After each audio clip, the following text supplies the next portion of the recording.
Fatty liver के विषय में एक कंफ्यूजन है कि दवा से ठीक हो जाएगा, परंतु ऐसा नहीं है। इसके लिए आपको अपनी लाइफ स्टाइल को मॉडिफाई तो करना ही होगा। लाख दवाइयां हैं मार्केट में, केवल प्रमोशन है, यानी दवाइयों की बिक्री केवल है। आते हैं अपने मुख्य बिंदु पर कि फैटी लीवर आजकल के यंग लड़कों में सबसे ज्यादा हो रही है। क्यों रही है तो नोट करते जाइए। नंबर 1, आप बाहर का खाना बहुत ज्यादा खा रहे हैं और उस खाने को खा रहे हैं जिसमें रिफाइंड कार्बोहाइड्रेट और तेल प्रिजर्वेटिव का उपयोग ज्यादा हो रहा है, जैसे pasta, Maggi, chow mein, hot dog, burger, pizza. ये सभी रिफाइंड कार्बोहाइड्रेट यानी मैदा से बनती हैं। तो इनको खा रहे हैं, मैदा किस में कन्वर्ट होगा?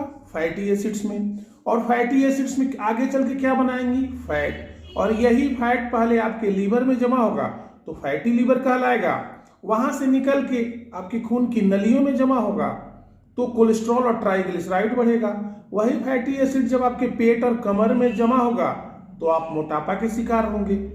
तो इन सब खानों की वजह से आपका फैटी लीवर हो रहा है। नंबर 2, एक्सरसाइज का कम करना। जितना खाते हैं, जितनी कैलोरी आप लेते हैं, चाहे वो रिफाइंड कार्बोहाइड्रेट के रूप में लो, उतना आप खर्च नहीं करते, यानी एक्सरसाइज नहीं करते, फिजिकल वर्क नहीं करते हैं।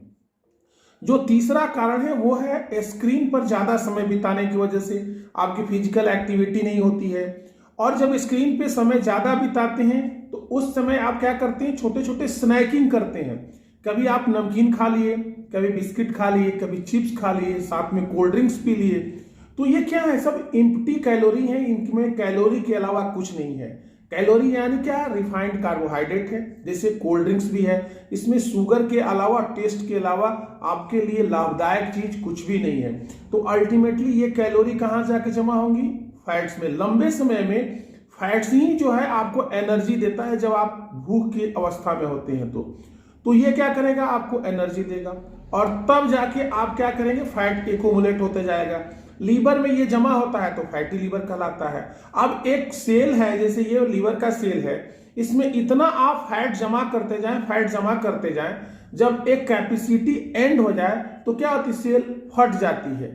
सेल फट जाती है यानी उसमें टीयर हो जाता है, फट जाती है, स्कार आ जाता है। तब क्या होता है? ये फैटी लीवर कुछ एंजाइम को बढ़ाती हैं जिसमें आपका एसजीपीटी और एसजीओटी बढ़ जाता है। जब तक आपका लीवर उस फैट को जमा करने में सक्षम है तब तक तो वो स्कार या घाव नहीं बनता है, एसजीपीटी नहीं बढ़। जैसे ही वो लीवर फटने लगता है, लीवर का सेल्स जो फटने लगता है तो क्या होता है? स्कार बनने लगता है। और यही स्कार लीवर का जो पहले जो मुलायम था, स्पॉन्जी था, वो अब टाइट हो जाता है, कड़ा हो जाता है, जिसके बाद आपको उल्टी होना, पेट में भारीपन होना, खाना आपका नहीं पचना, ये सारे कारण हैं। और इसका मुख्य कारण क्या है? आपका गलत आहार और विहार।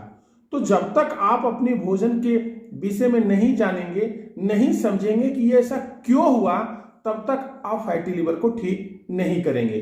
अगले वीडियो का इंतजार करिए जिसमें हम फैटी लीवर को घर पे कैसे ठीक करें ये हम बताएंगे अपने